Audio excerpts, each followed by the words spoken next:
Biro Hukum dan Humas Mahkamah Agung menggelar rapat internal membahas penggunaan aplikasi e-Berpadu untuk pelimpahan berkas pidana di Gedung Mahkamah Agung Jakarta Pusat. Nantinya penyidik maupun penuntut umum bisa menggunakan aplikasi ini untuk melakukan pelimpahan berkas maupun izin perpanjangan penyidikan hingga penyitaan.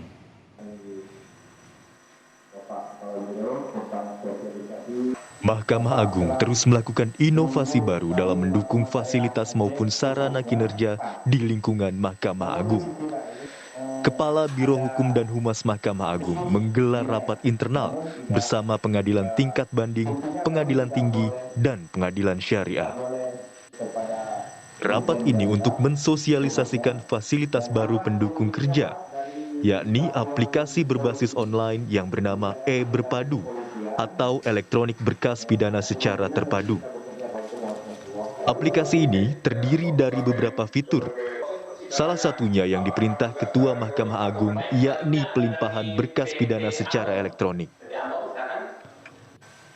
Nantinya, penyidik dan penuntut umum yang ingin melimpahkan berkas pidana ke pengadilan itu diminta memasukkan aplikasi ini secara elektronik.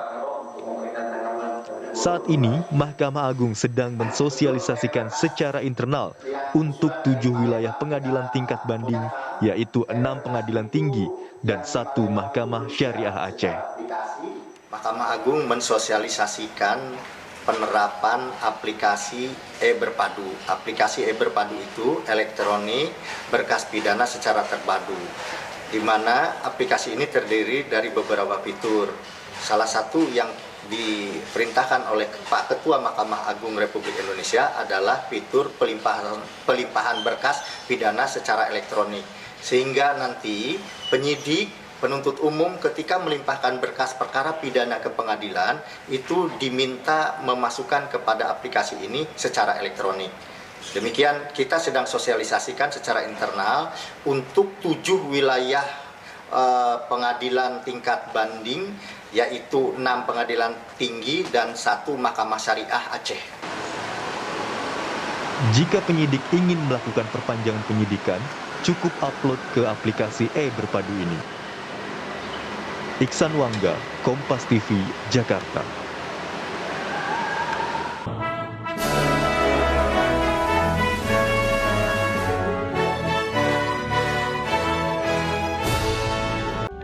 Sesuai dengan video tersebut yang merupakan salah satu wujud aplikasi dari core value ASN, yaitu berorientasi pelayanan, akuntabel, kompeten, harmonis, loyal, adaptif, dan kolaboratif, Mahkamah Agung meluncurkan aplikasi e-Berpadu yang merupakan integrasi berkas pidana antar penegak hukum secara elektronik.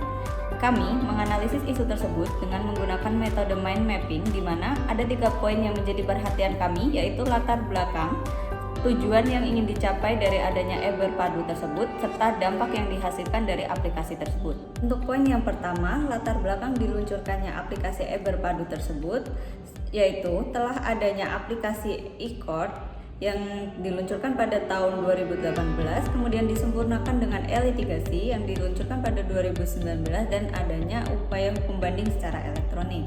Kemudian yang kedua adalah belum terintegrasinya berkas pidana antar penegak hukum di antara kepolisian, kejaksaan, KPK, serta Dirjen Permasyarakatan. Tujuan yang ingin dicapai Mahkamah Agung dengan meluncurkan aplikasi e-Berpadu tersebut yaitu mewujudkan peradilan modern yang berbasis IT serta digitalisasi administrasi perkara pidana. Dampak diluncurkan aplikasi e-Berpadu tersebut yaitu terciptanya efektivitas dan efisiensi layanan bagi pencari keadilan, serta menyederhanakan proses birokrasi. Rekomendasi untuk penerapan e-Berpadu. Peradilan harus diselenggarakan secara sederhana, cepat, dan berbiaya ringan. Aplikasi e-Berpadu merupakan salah satu perwujudan penyelenggaraan peradilan yang sederhana, cepat, dan berbiaya ringan. Karena dengan aplikasi ini, pihak-pihak yang berkepentingan tidak perlu lagi datang ke pengadilan. Cukup mengupload berkas atau dokumen di aplikasi yang sudah disediakan. Mengingat besarnya manfaat e-Berpadu ini, maka aplikasi ini harus segera diterapkan seluruh pengadilan yang menyelenggarakan proses peradilan pidana di Indonesia. Maka, untuk mengefisienkan implementasi e-Berpadu nantinya, kami memberikan rekomendasi sebagai berikut. 1. Melakukan sosialisasi aplikasi e-Berpadu kepada aparatur pengadilan dan para aparatur penegak hukum lainnya agar dapat menggunakan aplikasi ini dengan sebaik-baiknya. Namun, mengingat banyaknya jumlah pengadilan di seluruh wilayah Indonesia, sehingga tidak mungkin melakukan sosialisasi dengan mendatangi wilayah pengadilan satu persatu. Maka langkah yang paling tepat ialah melakukan sosialisasi menggunakan teknologi informasi yang sudah ada, seperti Zoom atau menggunakan website masing-masing pengadilan. 2. Memperkuat sistem keamanan, karena dokumen yang ada adalah dokumen yang terkait dengan proses penegakan hukum, sehingga harus dipastikan bahwa data yang ada di dalamnya tidak bocor, dengan cara melakukan kerjasama dengan Badan Cyber dan Sandi Negara. 3. Menyediakan pusat pelaporan informasi dan pengaduan jika ditemukan error atau kendala, karena proses peradilan terikat akan ketentuan hari, maka pusat pelaporan informasi dan pengaduan harus disediakan agar segera dilakukan perbaikan jika terjadi kendala di salah satu wilayah di Indonesia. Beralih ke informasi lain, Saudara. Badan Narkotika Nasional menangkap 2 hakim pengadilan negeri Rangkas Bitung karena kedapatan memiliki sabu seberat 20,6 gram. Kini pegawai di seluruh wilayah hukum Banten akan menjalani tes urin sebagai antisipasi penyalahgunaan narkotika di lingkungan pengadilan.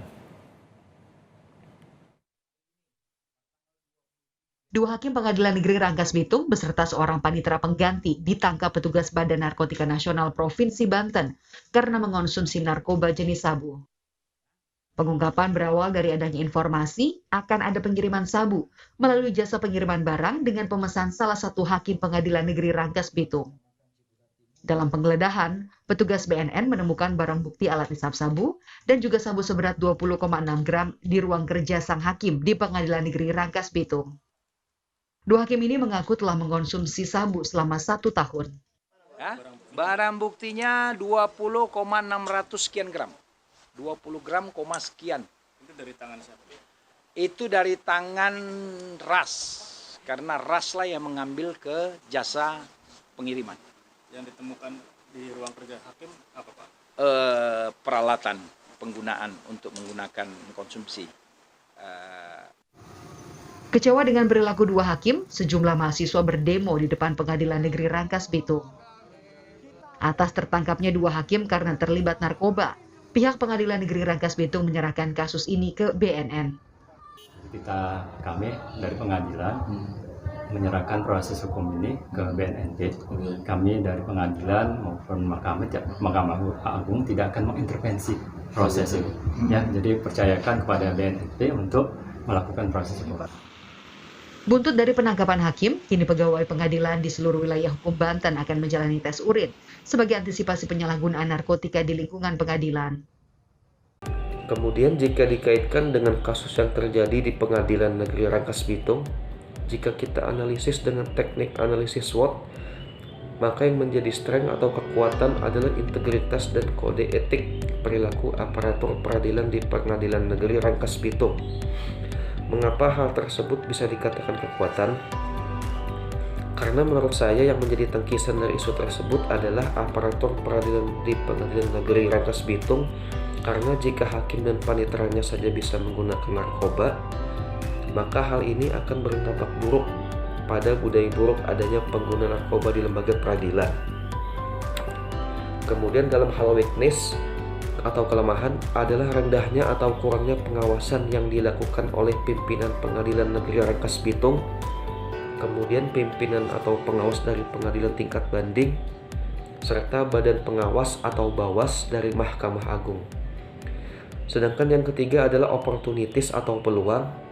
Wujud dari peluang itu adalah dengan dilakukannya pengawasan rutin terhadap seluruh aparatur peradilan di Pengadilan Negeri Rangkas Bitung oleh pimpinan Pengadilan Negeri Rangkas Bitung, kemudian pimpinan pengawas dari pengadilan tingkat banding, serta badan pengawas dari Mahkamah Agung. Serta diadakannya koordinasi dan kerjasama antara pengadilan negeri dengan Badan Narkotika Nasional atau BNN untuk memberikan edukasi dan penyuluhan tentang bahaya penyalahgunaan narkoba. Kemudian yang terakhir adalah threats atau ancaman. Di antaranya semakin bertambahnya kasus penyalahgunaan narkoba yang dilakukan oleh aparatur sipil negara di instansi pemerintahan, semakin meningkatnya peredaran narkoba di Indonesia. Tidak hanya terdapat pada lingkungan masyarakat, namun juga peredarannya saat ini sudah sampai ke instansi pemerintahan. Ditambah pada tahun 2018, Presiden Jokowi dalam pidatonya menegaskan bahwa Indonesia sudah masuk dalam kategori darurat narkoba. Untuk itu beliau menginstruksikan kepada semua instansi pemerintahan dari pusat hingga daerah untuk bersinergi mengatasi peredaran narkoba yang sudah sangat mengkhawatirkan di Indonesia. Demikian dari saya, terima kasih. Rekomendasi terhadap kasus bad practice tersebut mengenai Hakim Pengadilan Negeri Rangkas Bitung yang tertangkap tangan menggunakan narkotika jenis sabu-sabu adalah: pertama, melanggar nilai-nilai berakhlak, pada khususnya nilai loyal, di mana harus menjaga nama baik sesama ASN, pimpinan, instansi, dan negara. Yang kedua adalah dalam kasus tersebut diambil sebagai pelajaran agar peristiwa yang mencoreng harkat martabat hakim ataupun ASN tidak terulang kembali. Yang ketiga adalah oknum tersebut dijatuhi hukuman sesuai dengan perbuatan yang dilanggar, direhabilitasi, dan dibina agar nantinya dapat lepas dari belenggu narkotika. Yang keempat adalah melaksanakan screening terhadap pegawai pengadilan yang lain, serta menetapkan bahwa lingkungan pengadilan adalah lingkungan yang bebas dari narkoba. Sarannya adalah: pertama, agar kita sebagai ASN tidak mencontoh perbuatan tercela tersebut. Kedua, selalu menjaga nilai ASN berakhlak dalam kehidupan berbangsa dan bernegara. Yang ketiga, selalu menjauhi penggunaan obat-obat terlarang atau narkotika. Yang terakhir adalah menjaga diri, keluarga, dan orang terdekat dari bahaya narkotika. Assalamualaikum warahmatullahi wabarakatuh. Kesimpulan dari saya, untuk good practice merupakan salah satu langkah yang diambil oleh Mahkamah Agung dalam hal ini dengan menggunakan aplikasi e-Berpadu untuk mewujudkan peradilan yang murah, mudah, dan juga terjangkau bagi masyarakat. Selain itu, perlu digarisbawahi bahwa proses ini perlu dilakukan sosialisasi lebih lanjut kepada seluruh lembaga peradilan yang menggunakan aplikasi terkait, dan juga perlu dipastikan bahwa sistemnya sudah terjamin aman dan tidak mampu dibobol begitu saja, serta ada layanan pengaduan sehingga waktu-waktu ketika terjadi error. Dan untuk bad practice, rangkuman dari saya atau kesimpulan dari saya bahwa lembaga peradilan perlu memastikan dirinya bebas dari narkoba dan perlu dilakukan screening awal kepada setiap pegawai agar memastikan bahwa seluruh pegawai yang berada di lembaga peradilan terbebas dari narkoba. Terima kasih. Assalamualaikum warahmatullahi wabarakatuh.